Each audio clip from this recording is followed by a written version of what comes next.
Առաջինի ուղիղ եթերում դուք դիտում եք ժամը 13-ի թողարկումը բարև ձեզ։ Սկսենք սահմանից ստացված հաղորդագրությամբ։ Հանգստյան օրերին Ղարաբաղ-ադրբեջանական հակամարտությունների շփման գծում հակառակորդի կողմից հրադադարի պահպանման ռեժիմը խախտվել է շուրջ 65 անգամ, որի ընթացքում տարբեր դրամաչափի հրաձգային զինատեսակներից հայ դիրքապաների ուղղությամբ արձակվել է ավելի քան 1200 գրակոց։ Նոյեմբերի լույս 7-ի գիշերը ժամը 1:50-ի սահմանում շփման գծի հյուսիս-արևելյան Թալիշի ուղղությամբ ադրբեջանական զինուժը կիրառել է նաև 60 մմ-անոց ականանետ։ Պաշտպանության բանակից հայտնում են, որ մեր առաջապահ զորամասերը հակառակորդի նախահարձակ ակտիվությունը ճնշելու համար դիմել են պատասխան գործողությունների և շարունակել վստահորեն իրականացնել մարտական հերթապահությունը։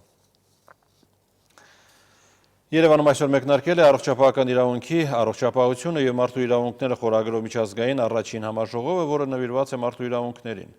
Համաժողովում քննարկվել են առողջապահության ոլորտում մարդու իրավունքների պաշտպանության ներկա վիճակը, առողջապահության օրենսդրության զարգացման միտումները, մարդու իրավունքների պաշտպանության հիմնախնդիրները։ Ներկաների հավաստմամբ պետք է բարելավել բժիշկ-հիվանդ, բժիշկ-պետություն, բժիշկ-հիվանդի հարազատ փոխհարաբերությունները և համատեղ մշակել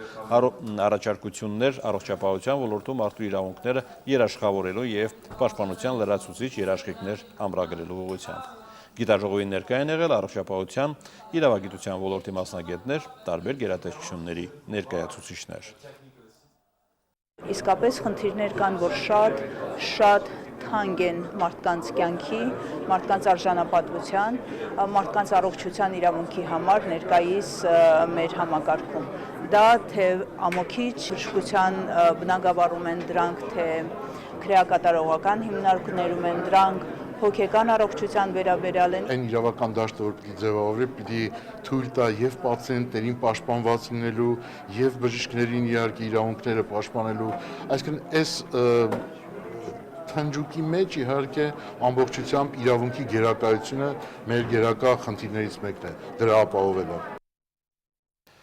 Սիրիայում անցած օրերը դարձյալ անհանգիստ էին։ Գրոհայինները մոտ 40 անգամ գնդակոծել են երկրի բնակավայրերը։ Ամենից շատ տուժել է Դամասկոսը։ Մայրաքաղաքում ահաբեկիչները կրակ են բացել հիվանդանոցի ուղղությամբ։ Կա առնվազն 13 վիրավոր։ Կրակը չի դադարում նաև Հալեպի խաղաղ բնակչության ուղղությամբ։ Լաթաքիայում կառավարական զորքը ռմբակոծել է ահաբեկիչների դիրքերը։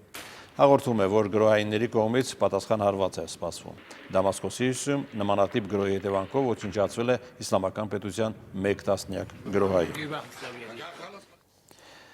Իրաքյան Մոսուլում ահաբեկիչները շարունակում են բնակիչների զանգվածային գնդակահարությունը։ Լրատվամիջոցների հաղորդում են, որ հանգստյան օրերին գրոհայինների վայրագությունների զոհ է դարձել շուրջ 200 խաղաղ բնակիչ։ Բացի դրանից, իսլամական պետության ահաբեկիչները ոչնչացրել են նաև 180 պետծառայողների և 50 սեփական անդամների, որոնք նահանջել էին Մոսուլի արևելյան Քաջալի բնակավայրի պաշարման ժամանակ։ Կա տեղեկություն, որ Համամ ալ-Ալի քաղաքի բնակիչներին գրոհայինները բեռնատարներով տարհանում են քաղաքից։ Լրատվամիջոցների փոխանցմամբ տարհանված ավելի քան 150 ընտանիքները կարող են տեղափոխվել Սիրիա։ Ռուսաստանի Իվանովո քաղաքում 3 բնակելի շենքերից մեկում ուժեղ պայթյուն է տեղի ունեցել։ 2 բնակարան հիմնովին փլուզվել է։ Մահացել է 6 մարդ, նրանց թվում մանկահասակ աղջնակ։ Մի քանի մարդու տեղում բժշկական օգնություն է ցուցաբերվել։ Պաշտոնական տեղեկության համաձայն պայթյունի պատճառը գազի արտահոսքն է եղել։ Ավելի ուշ հայտնի է դարձել, որ որոշում է կայացվել բնակիչներին տարհանել և հիմնովին քանդել կիսաքանդ շենքը։ Հետաքննությունների դաշնային բյուրոն դադարեցրել է Միացյալ Նահանգների նախագահի դեմոկրատ թեկնածու Հիլարի Քլինթոնի սկանդալային նամակագրության առնչությամբ գործի քննությունը։ Բյուրոյի տնօրեն Ջեյմս Քոմին հայտարարել է, որ Քլինթոնի նամակներում չկա որևէ տարր, որի պատճառով հնարավոր է պատասխանատվության ենթարկել նախկին պետքարտուղարին։ Հետաքննությունների բյուրոյի այս որոշումը դատապարտել է Հիլարիի մրցակից Թրամփը, նշելով, որ Հիլարին Միացյալ Նահանգների պատմության մեջ նախագահի ամենակոռումպացված թեկնածուն է։ Նախորդին Նիկարագուայում նախագահական ընտրություններ են կայացել, որոնց մասնակցել է ընտրության իրավունք ունեցողների շուրջ 65%-ը։ Բոլոր ընտրատեղամասերի վերջնահաշվարկը դեռ չի կայացել, սակայն նախնական տվյալներով մեծ առավելությամբ հաղթում է գործող նախագահ Դանիել Օրտեգան։ Առհասարակ Օրտեգայի հաղթանակին շատ քիչ մարդ էր կասկածում։ Ընտրություններից առաջ վերջին հարցումներից մեկի ժամանակ Օրտեգան 61%-ային կետով գերազանցել էր իր մոտակա հետապնդողին։ Նշենք, որ Սանդինիստական հեղափոխության առաջնորդը գլխավորել է երկիր 1985-ից 90 թվականներին, իսկ այնուհետև 2006 թվականից մինչև այսօր։